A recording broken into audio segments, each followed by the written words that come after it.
No? Paano paghahanda para hindi ka maiwan? Sabi po dito sa Efeso, sa Gis, habaan ko na po kasi sa mapasok eh.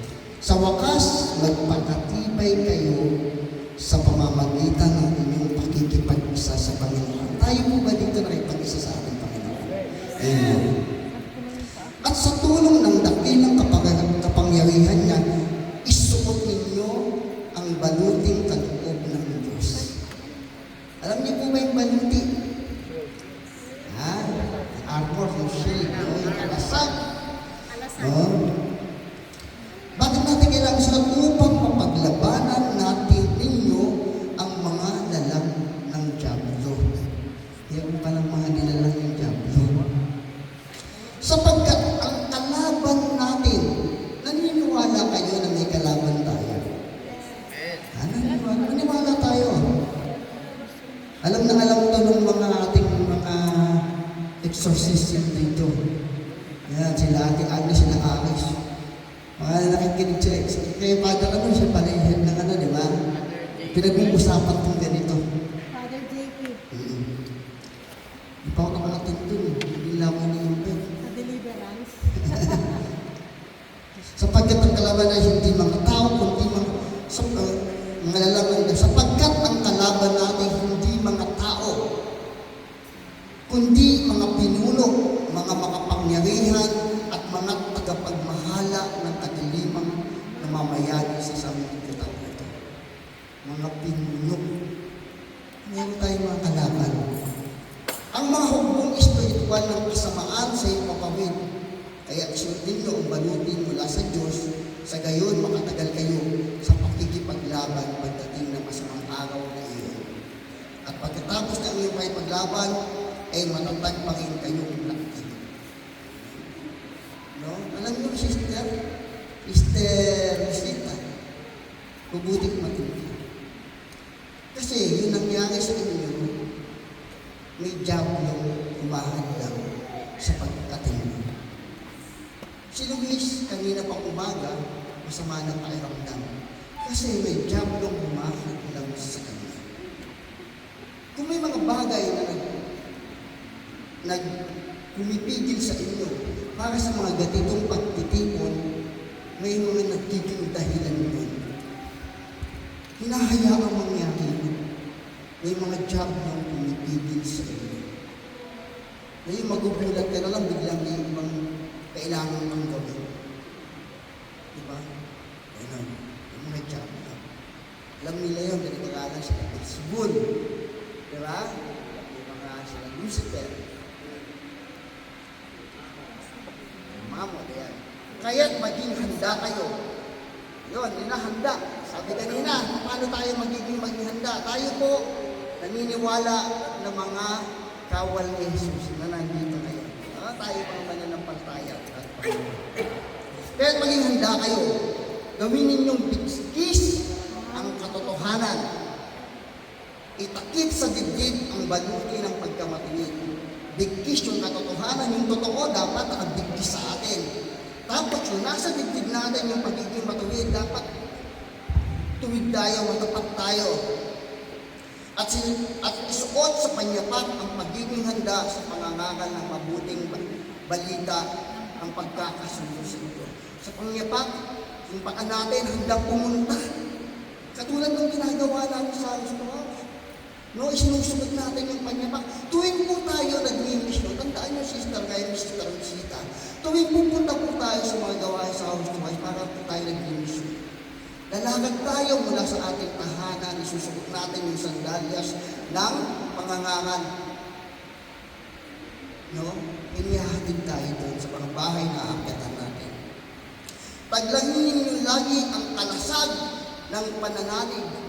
Kalasag, yung panangga ng pananalig. Kasi aatakihin po kayo. Kaya lagi kayo dapat nananalig. Kay Kristo bilang pananggat, pamatay sa lahat ng nagliliyab na palaso ng masama. Atakihin po kayo. Para kayong pinapana. Daming problemang darating. Gusto mo lang magsaya. Tapos nang umuwi ka, hindi ka nakapagsahin. Di ba? Isuot ninyo ang helmet ng kaligtasan, at kunin ninyo ang tabak ng kaloob ng Espiritu sa makatuwid ang salita ng Diyos. Lalagay natin sa ating isip lagi yung salita ng Diyos. Papasukin natin sa isip natin yung salita ng Diyos, yung puso sa puso natin. No? Ang lahat ng ito'y gawin ninyo sa pamamagitan ng mga panalangin at pagsamo. Manalangin kayo sa lahat ng pagkakataon sa patnubay ng Espiritu. Kaya't lagi kayong maging handa, patuloy na manalangin para sa lahat ng hinirang ng Diyos. No? Maging handa daw kita. Lagi tayong nagdadasal. Sa umaga, magdasal tayo. Sa pagtulog sa gabi, magdasal tayo. May paggantubayan, magdasal tayo. No? Kailangan natin yun kasi nakikipag-ugnayan tayo sa Diyos. Yun yung maging comfort zone natin. Minsan, may kanya-kanya tayong comfort zone sa bahay. Pero ang pinakamasarap na comfort zone yung kasama mo yung Diyos. Amen. Yung nakikipag-usap ka sa Kanya. Tandaan mga kapatid, nakikipag-usap sa Kanya. Hindi lang ikaw yung nagsasalita. Dapat marinig mo yung tinig niya. Dapat marinig mo yung sasabihin niya. No, si Brother Luis, madalas ganun ang nangyayari sa Kanya. Yung makikinig na kayo sa Kanya sa ano. No, sa ating Panginoon. Kasi, yun na yung focus niya eh. Kasi pag hindi siya makinig, kakain siya ng karne. Ang lahat. Saan tayo para sa 18. Ang lahat ng ito'y gawin ninyo sa pamamagitan ng mga panalangin na pagsamo. Manalangin kayo sa lahat ng pagkakataon sa patnubay ng Espiritu. Kaya lagi kayong maging handa at patuloy na manalangin para sa lahat ng hinirang ng Diyos. Amen. Lagi po tayo mag-uusap. No, lahat po yan sa Lifeless Spirit Seminar, tinuro po sa atin yung mga kaloob ng Espiritu Santo. Ayun yung mga bagay na dapat meron tayo upang lagi tayo maging handa bilang isang mananampalataya at bilang tagapagpatuloy ng misyon ng ating Panginoon. Amen?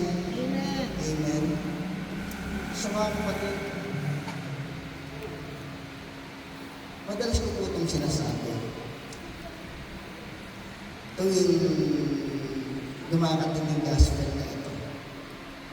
Nung tinanong, si San, nakalimutan ko na, habang si San Agustin yata yun, nagtatanong siya ng puno.